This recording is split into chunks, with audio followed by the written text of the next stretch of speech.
recognizes the gentleman from New York, Mr. Goldman. Well, I agree with Mr. McDermott. Everybody in this room recognizes there's a right to self-defense, so I hope my colleague from California is permitted by his former colleagues to speak at the hearing on the California bill that is not a bill in this Congress. Mr. McDermott, I want to just clarify something you said. You said earlier on that in Chicago, the gun laws have not worked. I beg to differ. The Everytown gun law rankings that just came out, and I'm happy to introduce this, has Illinois, in terms of its gun law strength, at number 3. California's 1, Massachusetts 2, Illinois 3, my home state of New York 4. The problem with those states is that there is an iron pipeline where guns that are manufactured outside of those states are trafficked into those states. The ATF is the federal government agency that is charged, and I believe, Mr. Jackson, am I right, that the ATF is the only one with technology that can trace guns? They're definitely the best at it. Yeah, and so most local law enforcement send the guns to the ATF to trace so that they can figure out where they're coming from. That allows us to enforce federal laws against gun trafficking. Now, I want to raise a different point here because not only was Kash Patel recently confirmed to be the director of the FBI, he has never managed a local bakery, much less an institution of the size of the FBI, but then President Trump named him also to be the acting director of the ATF. Mr. Patel spoke at the inaugural summit of an organization called the Gun Owners of America, which says on its website that they advocate for abolishing the ATF. Mr. Jackson, briefly, can you just summarize what would happen if the ATF were abolished? I mean, we would lose the ability to federally enforce rogue gun dealers, to focus on disrupting problematic iron pipelines, as you spoke of. There's multiple across the country. To prosecute gun traffickers.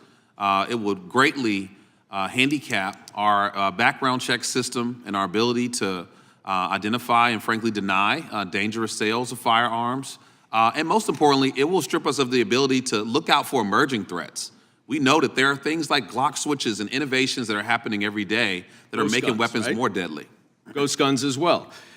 Now, that's not just a potential problem, that's a real problem because the president has issued an executive order to reevaluate every gun regulation that has been implemented by the Biden administration through Mr. Jackson and the excellent work and part of the Office of Gun Violence Prevention. Now, one of those rules is the engaged in the business of selling guns rule, which is clearly a target of my colleagues on the other side of the aisle.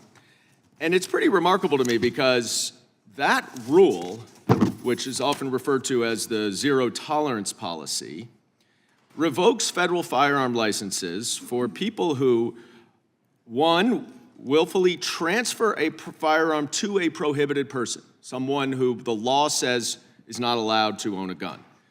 2, fails to run a required background check. 3, falsify records. 4, fail to respond to a tracing request. Or 5, refuse to permit ATF to conduct an inspection in violation of the law. In other words, that regulation is designed solely to enforce the law. And yet, for some reason, that is a purported infringement on our Second Amendment rights. Ms. Mueller, I have a couple quick questions for you. Is there a Second Amendment right for a mentally ill person to own a firearm? There isn't one that isn't. Is there a Second Amendment right for, I just have a little time, for someone convicted of or with an outstanding order from domestic violence to own a gun? Repeat the question, please. Can someone who has committed domestic violence own a gun? Is there a Second Amendment right? Gentleman's time has expired. You may No, answer the sir. question if you can. Thank you. No, sir. No, there's not. This is not a Second Amendment Your issue time that has we're expired, talking sir. Thank you. Chair now recognizes the gentleman from Texas, Mr. Nels. Thank you, Mr. Chairman. And Mr. Kiley, thank you for your questions. You think about California. Well, it's California. You figured that. You know, as an old sheriff in Fort Bend County, Texas, we love the great state of Texas.